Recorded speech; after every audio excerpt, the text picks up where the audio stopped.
কক্সবাজার টেকনাফ থেকে সরাসরি যুক্ত হচ্ছেন সহকর্মী শাহিন শাহ। শাহিন, মিয়ানমার থেকে গুলি ছোড়া এখনো চলমান রয়েছে কিনা জানাবেন। আর সেন্ট মার্টিনের বিকল্প পথে খাবার পাঠানোর কথা বলেছিলেন জেলা প্রশাসন, এই বিষয়ে কি ব্যবস্থা নেওয়া হয়েছে?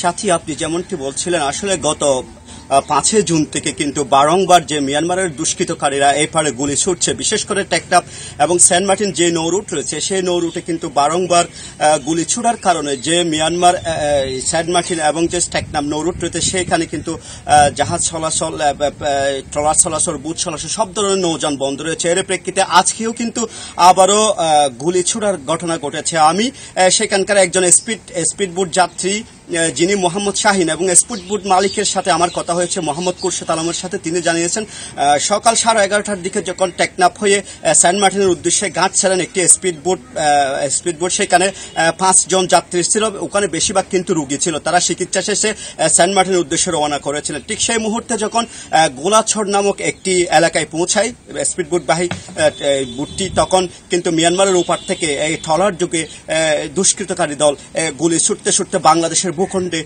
ঢুকে পড়ে। এর প্রেক্ষিতে তারা, যিনি মোহাম্মদ শাহিন জানিয়েছেন, তিনি বলেছেন আমাকে 10 থেকে 20 রাউন্ড পর্যন্ত গুলি ছুড়েছে। এর প্রেক্ষিতে তারা জীবন বাঁচাতে প্রথমে তীরে চলে আসে, আবার বিকল্প পথে কিন্তু সেন্ট মার্টিনের উদ্দেশ্যে তারা চলে যান।